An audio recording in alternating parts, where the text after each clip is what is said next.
मखना एक healthy food है जो भारत के कई हिस्सों में खाया जाता है। मखना के सिवा इसका कॉमन नाम है प्रिकली वाटर लिली और इसका बॉटनिकल नाम है यूरेल फेरोक्स। मखना के सीड्स आयुर्वेदा और ट्रेडिशनल चाइनीज मेडिसिन में यूज होते हैं। मखना का प्लांट बिहार में 90% ग्रो किया जाता है और इसके सिवा कोरिया, जापान और रशिया के ईस्टर्न पार्ट में भी ग्रो किया जाता है, पर बिहार में सबसे ज्यादा मखना का प्लांट होते हैं। ये प्लांट जनरली पानी में ग्रो होता है और इसीलिए ये पॉन्ड्स और वेटलैंड्स में दिखाई देते हैं। आपने कभी बनाना लीफ देखा है? कितना लॉन्ग और स्मूथ सरफेस होता है उसका। उसी तरह मखना प्लांट के लीव्स लार्ज और शेप में राउंड होते हैं। लीव्स की साइज 3 फीट से ज्यादा होती है, लेकिन ये बनाना लीव जैसे स्मूथ नहीं होते हैं। लीव्स का सरफेस शार्प कांटे वाला होता है और इस लीव्स पे ब्राइट पर्पल कलर के फ्लावर्स होते हैं। मखना बहुत छोटे होते हैं, पर इन्हें बनाने की प्रोसेस थोड़ी बड़ी और कॉम्प्लिकेटेड है। बहुत से लोग मखना बनता कैसा है उसकी प्रोसेस जानते नहीं है, तो आज मैं आपको इस वीडियो में मखना कैसे बनता है उसके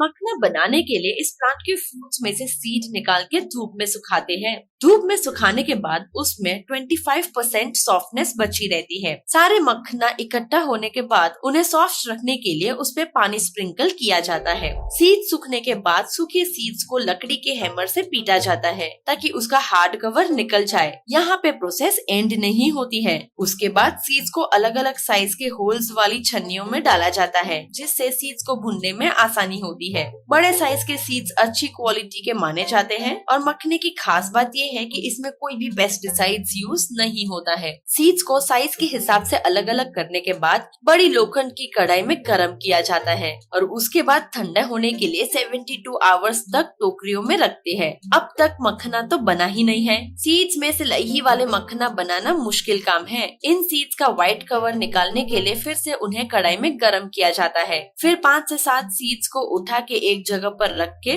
फिर से हैमर से पीटा जाता है, जिस गर्म सीड्स का कवर तेजी से निकलता है और फिर उसका मखना बनता है। यहाँ पे मखना बनाने की प्रोसेस पूरी हो जाती है। लेकिन क्या आप जानते हैं कि इतने डिफिकल्ट और लॉन्ग प्रोसेस करने के बाद इतने सारे सीड्स में से सिर्फ 1/3 मखना बन पाते हैं? तो फिर बाकी के कहाँ जाते हैं? तो इतनी हार्ड हिटिंग प्रोसेस में बहुत से मखने टूट जाते हैं, यानी वो खाने लायक नहीं रहते हैं। मखना में 12% प्रोटीन्स होता है, लेकिन ये सारी प्रोसेस के बाद मखना पॉलिश भी किए जाते हैं, जिसमें इनका न्यूट्रिटिव वैल्यू काफी कम हो जाता है। जैसे राइस की पॉलिशिंग करते हैं, वैसे ही प्रोसेस से मखने की भी पॉलिशिंग होती है। फिर मखने साइज के हिसाब से जूट बैग में भरे जाते हैं और मखने वेट में काफी लाइट होते हैं, जैसे पॉपकॉर्न काफी लाइट वेट होता है। इसीलिए एक बैग में 7 से 8 किलो मखने आराम से रह जाते हैं और उसके बाद उन्हें दुकान में बेचने के लिए भेजे जाते हैं। तो ये थी मखना बनाने की प्रोसेस। मखने लाइट वेट, बिना पेस्टिसाइड्स वाले होते हैं और इसीलिए ये काफी न्यूट्रिटिव होते हैं और ये उपवास में ज्यादातर खाए जाते हैं। अगर आपने मखना कभी देखा ना हो तो यम का पैकेट आता है फॉक्सनट वाला, उसमें वो फॉक्सनट यानी मखने ही होते हैं। तो आपके इस वीडियो पे क्या व्यूज है हमें कमेंट में जरूर बताइए और अगर आपको ये हमारा वीडियो पसंद आया होगा तो इसे लाइक, शेयर और सब्सक्राइब जरूर करें और अगले वीडियो तक के लिए अलविदा दोस्तों, धन्यवाद।